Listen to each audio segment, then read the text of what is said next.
I'm going to talk about the .gov.uk domain. Okay, what is that? Okay, it's a domain suffix. So like, for example, aubergine262.com, but it's .gov.uk. It's only available to government bodies, parish councils, town councils, city, borough, central government. It's only available to those groups of people. And only authorised registrars, such as Aubergine, authorised by the Cabinet Office, can set them up and manage them. Why?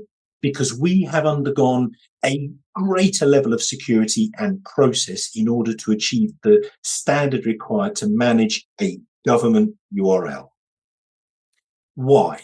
Why should you do it? Why? What's the importance? Well, in these times of increased cyber threat and online fraud, by moving over to a .gov.uk domain adds a high level of authenticity and trust to the message on those websites and the message in the email. The content can be trusted more. The domain is trusted by the internet more because it is a government-run suffix. Additionally, if you do move over to a .gov.uk for your website and your email, you get access to some brilliant free services and tools by central government. So, for example, domain locking. There's a domain locking service run by the Cabinet Office that prevents any changes to your domain without the Cabinet Office calling the clerk. That's brilliant. National Cybercrime Agency offers scanning and filtering services free. The other thing is it adds a much greater level of clarity and transparency when it comes to GDPR compliance for things like freedom of information and subject access requests, because it means that you haven't got to worry about that data being in somebody's .org email account or Gmail account. As a .gov.uk domain, you as the clerk or the web administrator would be able to access all of those mailboxes to get that information. It will make the process easier and better.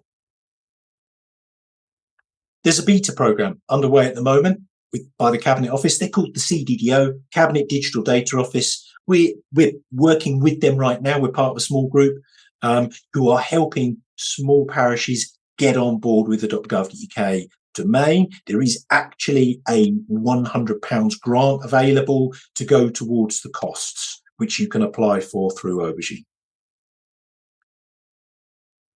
It is unlikely to become law that parish councils will have to move over to .gov.uk.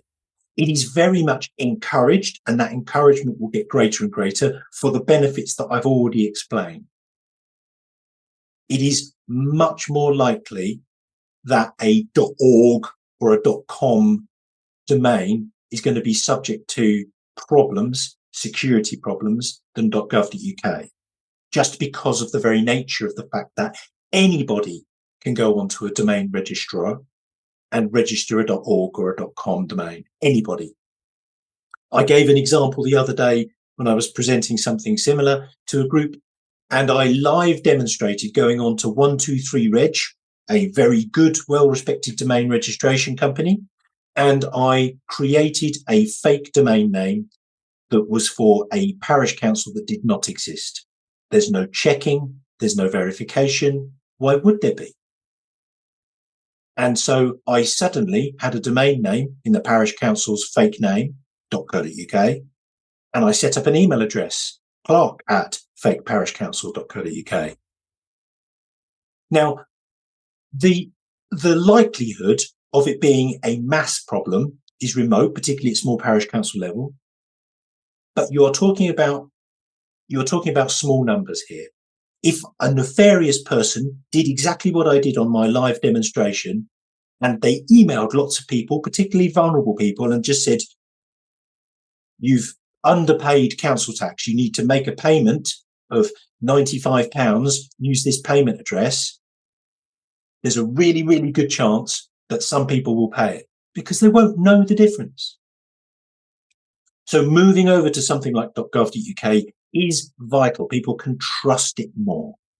There's so many checking processes in place. Process takes about 2 weeks. Takes about a week to apply for the domain, and then after that, a few changes and things to get it set up. Now, as I've said, there's lots of benefits, not just security and authenticity of message, but also the access to the services that central government use. And you get access to being able to improve those day-to-day challenges of freedom of information subject access requests. It's all within the UK jurisdiction. That .gov.uk domain content never leaves the country.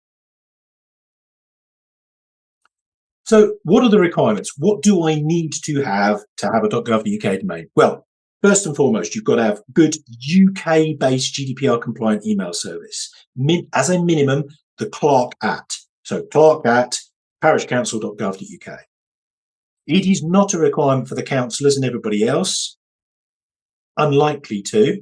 It's going to be driven largely by your budget. Councillors come and go as well. So it might be that actually them using something else, if there's no budget, just as long as you have a process in place to be able to request the information should there be a subject access or FOI.